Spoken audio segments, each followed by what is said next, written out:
마가복음 7장 34절 말씀 읽겠습니다.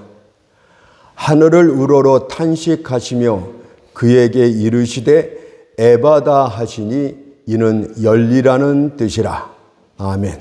다시 한번 읽어보겠습니다. 하늘을 우러러 탄식하시며 그에게 이르시되 에바다 하시니 이는 열리라는 뜻이다. 오늘 이 본문의 말씀을 통하여 에바다, 이런 제목으로 하나님의 말씀을 살펴봅니다. 에바다.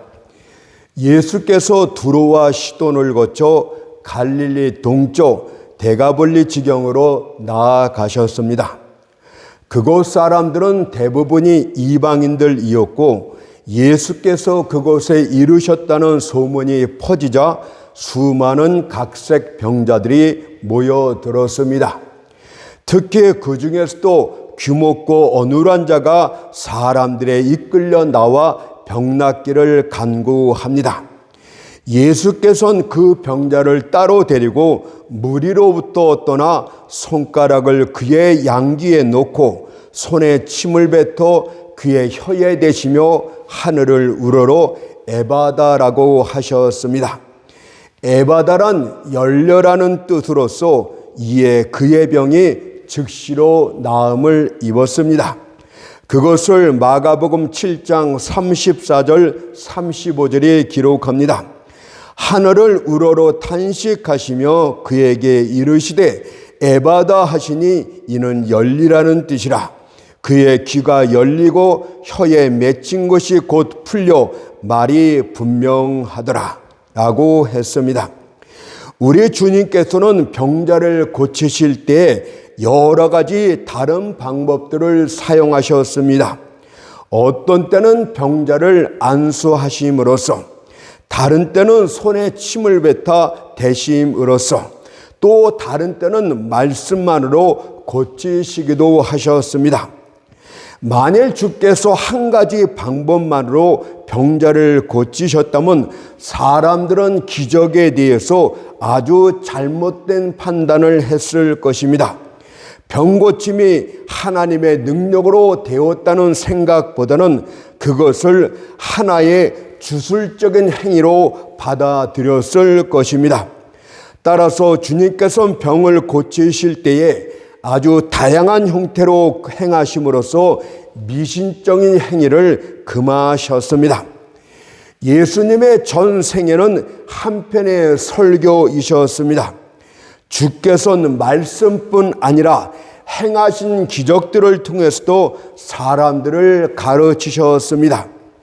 주가 행하신 기적들은 거룩한 진리로 가득 찬 행동화된 설교들이요, 행동으로 구현된 진리라고 할 수 있습니다.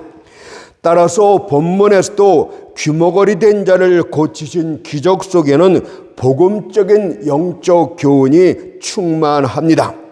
눈먼 자들과 귀머거리 환자들은 눈도 막히고 귀도 막힌 자로서 한마디로 세상과 단절된 흑암 가운데 갇힌 자들이라 할 수 있겠습니다. 이와 마찬가지로 복음적인 측면에서도 이들을 마태복음 4장 16절에 보니까 흑암에 앉은 백성들이라고 했는데, 이들은 참빛 대신 예수를 보지 못한 자요, 진리 대신 예수를 듣지 못한, 구원받지 못한 자들을 흑암에 앉은 백성이라고 지칭하고 있기 때문입니다. 이에 반해서 구원받은 하나님의 백성들은 데살로니가 전서 5장 5절을 보니까 너희는 다 빛의 아들이요 낮의 아들이라고 지칭하고 있기 때문입니다. 구원받은 백성은 빛의 자녀들이라면 구원받지 못한 백성들은 영적으로 흑암에 갇힌 자라고 설명을 합니다. 그렇다면 이들이 흑암으로부터 빛으로 나오지 못하는 이유는 무엇입니까? 첫째는 편견을 갖고 있기 때문에 그렇습니다. 사람들은 그의 아버지, 그의 할아버지, 그의 증조부, 그리고 그 이전의 조상들이 믿었던 어떤 종교 안에서 양육되어져 왔습니다. 따라서 그것은 고착화된 그들의 가족의 종교가 되었습니다. 때문에 그들은 복음의 빛이 찾아왔을 때 즉시 그것을 물리칩니다. 그들은 들으려고 하지도 않고 읽으려고도 하지 않으며 그 문제에 대해서 생각조차도 하지 않습니다. 이들은 모든 것들이 지금 있는 그대로 있기를 원합니다. 이들은 자신들이 잘못일 수도 있다는 가정들을 고약스러운 모욕으로 간주까지 합니다. 과연 그토록 편견에 사로잡혀 눈과 귀를 다 닫혔는데 무슨 일이 일어날 수 있단 말입니까? 따라서 그들은 골로새서 1장 13절의 말씀처럼 흑암의 권세 아래에 갇힌 자들이 되겠습니다. 두 번째는 영적 나태함 때문에 그렇습니다. 이런 사람들은 복음이 어떤 것인지에 대해서 신경조차 쓰지를 않습니다. 물론 이들도 가끔씩 빌라도처럼 요한복음 18장 38절의 말씀처럼 진리가 무엇이냐 이렇게 물을 때도 있습니다. 하지만 그들은 결코 대답을 듣기 위해서 기다리는 법은 없습니다. 이들은 성경을 생각하고 탐구하는 것이 너무 지루하고 귀찮습니다. 그래서 즉시 나는 너무 바쁩니다. 나는 지금 기름에 튀겨야 할 것들이 있어 가게에 나아가야 됩니다. 나는 밖에 나가서 일을 할 것들이 있습니다. 그러니 나중에 기회가 있으면 그때 한번 생각해 보겠습니다. 라며 귀를 닫고 눈을 감습니다. 과연 나태함의 잠에 빠져 눈도 뜨지 못하는 이들에게 어떻게 진리를 말해줄 수 있겠습니까? 그래서 이들은 흑암 가운데 있는 것이 분명합니다. 세 번째는 잘못된 오류들을 갖고 있기 때문에 흑암에 갇힌 자들이 되겠습니다. 이 시대의 오류들은 하도 많아서 그 목록을 다 열고 할 수도 없습니다. 이단들과 거짓 선생들은 성경에서 자신들이 선택한 규절들만을 모아서 그럴듯하게 사람들을 가르치고 현혹시킵니다. 또한 존경받는 사상가들의 거창한 이름으로 장식된 어떤 것들이 사람들을 미혹하기도 합니다. 지겹도록 끈질긴 이단 사설들, 천국과 거짓에 대한 거짓 증언들, 상상 속 연옥에 대한 거짓말 등등이 바로 오류와 거짓말이 되겠고 이것들이 오늘의 눈의 백내장 역할을 합니다. 또한 이것들은 낯선 이물질처럼 귀를 틀어막고 있습니다. 따라서 어떻게 그들이 진리를 들을 수 있단 말입니까? 이들이 얼마나 거짓에 현혹되어 있는지 마치 자신이 천국의 가장자리에 있는 것처럼 착각을 한 채 지옥의 가장자리에서 여전히 춤추고 있습니다. 따라서 거짓과 오류에 빠진 이들은 흑암 가운데 있는 자들이다. 이렇게 말할 수가 있겠습니다. 이들 힘으로는 절대 거기서 나올 수가 없습니다. 주님께서 에바다라고 그들의 눈을 열어주시지 않으면, 귀를 뚫어주시지 않으면 결코 되어줄 수 없습니다. 따라서 에바다란 의미를 한번 생각해 보겠습니다. 주께서 에바다라고 말씀하셨을 때 눈먼 자의 눈이 열렸고 귀머거리의 귀가 활짝 열렸습니다. 이는 흑암 가운데 갇혀있던 자들이 환한 빛의 세계로 나왔다는 것을 뜻한 것으로서 구원의 은혜가 임했다. 이런 의미가 영적으로 내포되어 있습니다. 왜냐하면 구원을 골로새서 1장 13절에선 이렇게 표현했기 때문입니다. 그가 우리를 흑암의 권세에서 건져내사 그의 사랑의 아들의 나라로 옮기셨으니, 그가 건져내야 돼요. 그가 우리를 흑암의 권세에서 건져내사 그의 사랑의 아들로 옮긴 것 자체를 구원이라고 말씀하시기 때문입니다. 이것은 이스라엘 자녀들이 애굽 땅에서 심히 압제당하고 무거운 멍에를 져야 했으나 하나님께서 크신 능력과 편팔로서 그들을 적과 꿀이 흐르는 가나안 땅으로 옮기신 것은 흑암에서 빛으로 옮기신 구원의 모형이 되겠습니다. 그래서 이 옮김은 특별히 큰 옮김이라고 말씀드리고 싶습니다. 왜냐하면 단순히 죄악된 세상에서 거룩함과 화평의 나라인 천국으로 옮긴 것이 전부가 아니기 때문입니다. 왜냐하면 빛의 나라인 천국에 들어간 자들조차도 그들 안에 빛을 가진 자로 바꾸셨기 때문입니다. 우리는 빛의 나라에 들어가는 것이 구원의 전부가 아니야. 내 자신이 빛이 되지 않고서는, 내 안에 성령이 있지 않고서는, 내 안에 참빛 되신 예수가 있지 않고서는 우리는 구원받은 것이 아니기 때문입니다. 여러분들이 천국 들어가는 것을 확실합니까? 그렇다면 이 땅에서 내 안에 빛이 있는가? 이것을 살펴봐야 되는 줄로 믿습니다.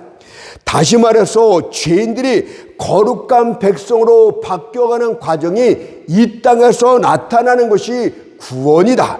이것이 옮김의 시초가 된다. 이렇게 말씀할 수 있겠습니다. 우리는 본성부터 얼마나 검은 자들입니까? 마음에 검은 것은 피부보다 더 검고 깊습니다. 그래서 에레미야 17장 9절을 보니까 만물보다 거짓되고 심히 부패한 것은 마음이라고 경고를 했습니다. 만일 피부가 검은 것이라면 혹 바꿀 수도 있습니다. 만일 수족이 악한 것이라면 잘라내 버릴 수도 있을 것입니다. 그러나 마음이 검다면 어떻게 바꿀 수 있단 말입니까? 악한 마음을 선하게 바꾸는 것은 우리 힘으로는 불가능합니다. 따라서 흑암이 광명을 낳을 수 없고 무덤이 생명을 낳을 수 없는 것처럼 악한 본성으로부터는 선한 것이 절대 나올 수 없습니다. 그래서 에레미야 13장 23절에서 이렇게 반문을 합니다.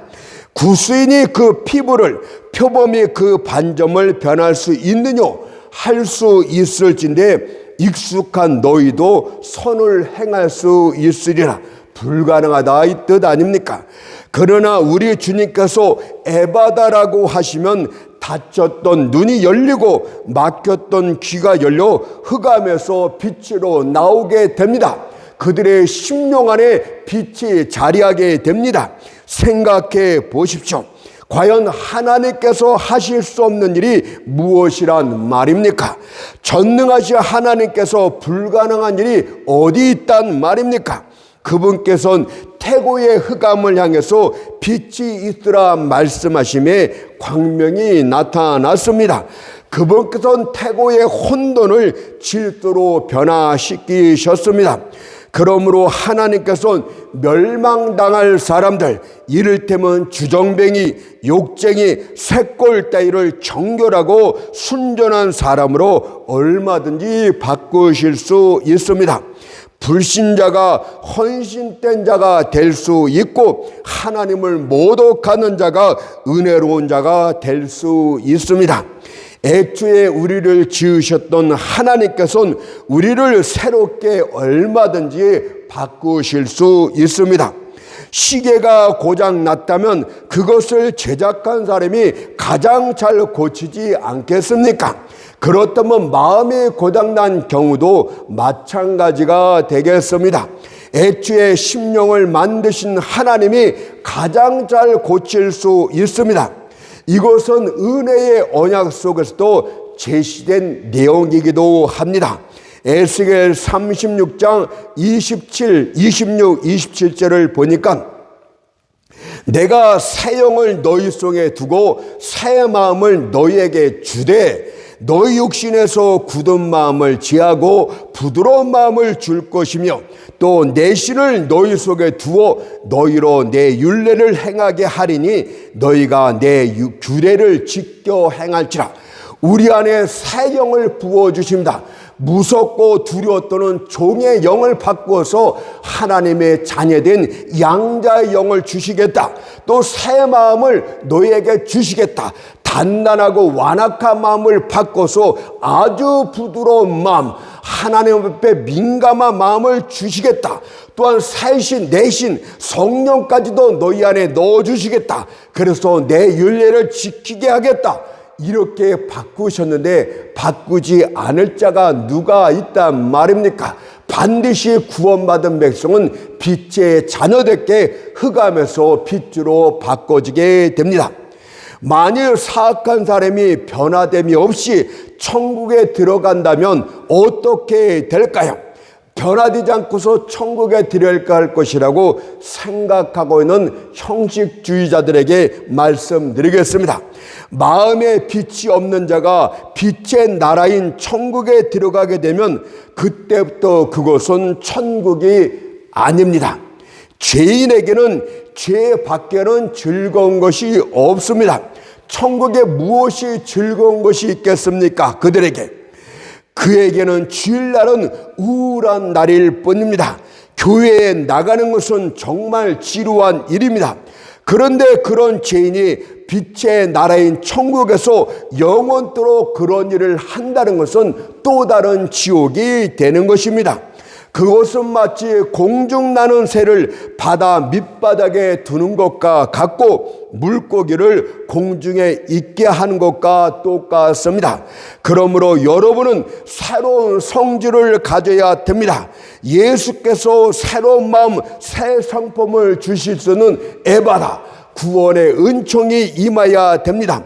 성령에 의해서 골로새 1장 12절의 말씀처럼 빛 가운데서 성도의 기업을 얻기에 합당한 자로 되어야만 됩니다.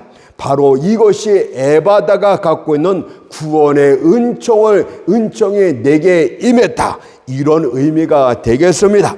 그렇다면 구원은 어떻게 받는 것일까요?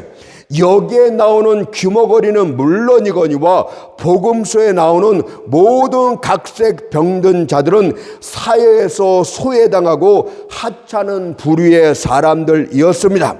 이들이 대단히 큰 돈을 지불했기 때문에 예수께서 고쳐주신 것이 아닙니다. 이들은 매우 가난한 부류의 사람들이었습니다. 주님께서는 이들을 돈 없이 값 없이 고쳐주셨습니다. 어떤 차별도 두지 않고 치료해 주셨습니다. 이것은 구원이 돈 없이 값 없이 오직 은혜로 되어진다는 복음적인 영적 의미를 갖고 있는 것입니다. 그래서 베드로 사도는 사도행전 15장 11절에서 우리가 저희와 동일하게 주 예수의 은혜로 구원받는 줄을 믿으라. 구원받은 우리도 너희와 똑같이 동일하게 주 예수의 은혜로 구원을 받는 줄을 믿노라 라고 고백을 했습니다. 이것은 구원받는 것이 자기의 의로움이나 자기의 선행이나 종교적인 어떤 행위가 아니라 오직 하나님의 은혜로만 되어진다는 것을 말씀하고 있고, 하나님의 은혜를 받기 위해서는 믿음으로 그분을 영접하는 길 이에는 아무것도 없습니다. 오직 은혜로, 이 말씀은 죄인들에게 얼마나 적합한 말입니까? 얼마나 즐겁고 기쁜 말이 되겠습니까? 구원은 처음부터 끝까지 전적인 은혜로 됩니다. 여러분들이 새 심령을 갖는 것도 구원으로부터 시작되었습니까? 천국에 들어갈 때까지 계속 하나님이 여러분들을 은혜 가운데서 변화시키고 또 변화시키실 것입니다. 비록 중간중간 여러분들이 넘어지고 하나님 앞에 반역하는 마음을 가질지라도 오직 하나님은 은혜로서 여러분들을 구원으로 이끌어 가십니다. 그리고 오직 은혜로 구원받다는 말 속에는 두 가지 교리를 내포하게 됩니다. 첫째는 인간 타락의 교리를 내포하는 것은 당연합니다. 만일 단 한 사람이라도 자기의 행위를 통해서 구원에 이를 자가 있다면 은혜란 말은 적합치가 않습니다. 바울이 단호히 선포한 내용을 들어보십시오. 갈라디아서 2장 16절에서 율법의 행위로는 의롭다함을 받을 육체가 없느니라. 한 명도 행위를 통해서 구원받을 자가 없다, 이 뜻이. 이것은 바로 인간의 전적 타락을 선포한 거 아니겠습니까? 그렇다면 비록 여러분이 죄인의 개수라 할지라도, 짐승보다 못한 악한 죄를 저질렀다 할지라도, 가장 무례한 악당이라 할지라도, 가장 음탕한 창기라 할지라도 얼마든지 주의 은혜로 구원받을 수 있음을 선포한 내용입니다. 우리 역시도 오직 은혜로 구원받았을 뿐입니다. 사람의 피에는 차이가 없습니다. 인간의 부패한 본성은 더럽고 흠이진 뒷골목에서 태어난 사람만 가진 것이 아니라 도시의 깨끗한 변화가에 신사숙녀 모든 여자 사람들에게도 똑같이 나타나 있습니다. 또한 오직 은혜로는 말은 대속의 교리도 내포합니다. 하나님은 공의의 하나님이십니다.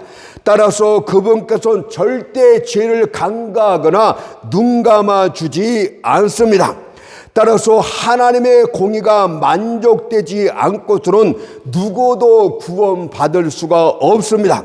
만일 누군가의 대속함으로 죄값을 대신 지불함으로 구원의 은총이 있다면 그것은 그가 우리 죄값을 대신 다 지불해야만 되는 것입니다. 율법이 히브리서 9장 22절에서 피 흘림이 없은즉 사함이 없느니라고 선포를 합니다. 한마디로 말해 죄값으로 생명을 내놓아야 된다는 말씀 아니겠습니까? 게다가 한 사람의 예외함도 없이 모든 사람이 범자였습니다. 따라서 우리의 대속자가 되실 리가 있다면 모든 사람의 생명을 다 합친 것보다 더 고귀한 생명을 갖고 그것을 아낌없이 내어주어야만 됩니다. 그리고 그렇게 하실 일은 우리를 지으신 창조주 하나님 그분뿐이십니다. 그분이 만일 이것을 거절하면 우리에겐 구원함이 없어요. 그래서 하나님이 우리를 지극히 사랑하사 자기 독생자를 내어주셨다고, 구원은 사랑에서 비롯되었다고, 하나님 그분만이 하실 수 있다고, 이것이 대속의 교리가 되겠습니다. 주 예수에 대한 성경의 증언을 들어봐야 됩니다. 로마서 9장 5절을 보니까 그리스도가 저희에게서 나셨으니 저는 만물 위에 계셔 세세의 찬양을 받으실 하나님이시니라. 아멘. 하나님께서 구속자가 되어서 이 땅에 오셨다는 이 말씀이 바로 대속을 말하고 있고, 너희 힘으로는 구원받을 자가, 구원에 이를 자가 한 명도 없기 때문에 대속자를 하나님의 사랑 가운데 준비하셨다, 이 뜻입니다.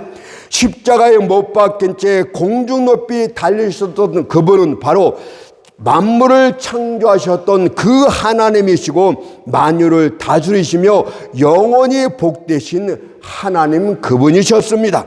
따라서 십자가에서 요한복음 19장 30절의 말씀처럼 다 이루었다 하시고 머리를 숙이시고 영원히 돌아가셨을 때는 하나님의 율법은 다 완성되었고 하나님의 공의는 만족되었으며 그분이 행하신 대속은 완벽하게 이루어졌다는 의미가 다 이루었다, 이 말씀에 있는 줄로 믿습니다.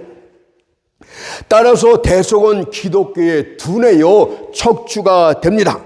우리가 천국에 올라가 부를 새 노래의 제목도 바로 예수 그리스도의 대속이 되겠습니다. 계시록 5장 9절을 보니까 새 노래를 노래하여 가로되 책을 가지시고 그 인봉을 떼시기에 합당하시도다. 일찍 죽임을 당하사 각 족속과 방언과 백성과 나라 가운데서 사람들을 피로 사서 하나님께 드리시고, 이것이 우리가 부를 새 노래입니다. 그렇다면 마지막으로 우리가 해야 될 일은 도대체 무엇입니까? 첫째는 적극적인 우정 어린 간섭이 있어야 됩니다. 마가복음 7장 32절에서 사람들이 귀먹고 어눌한 자를 데리고 예수께 나와 안수하여 주시기를 간구하거늘, 이렇게 기록되어 있듯이 사람들이 적극적으로 귀머거리를 예수께로 데리고 나왔습니다. 그리고 그에게 안수하여 주기를 간구했습니다. 이것이 바로 전도의 의미가 되겠습니다. 우리 주변에 영적 소경이요 영적 귀머거리자들이 얼마나 많습니까? 이들은 그리스도의 복음의 기본 도리도 이해하지 못하고 있습니다. 여러분들은 이런 자들에게 관심을 갖고 적극적으로 예수께로 인도하여 됩니다.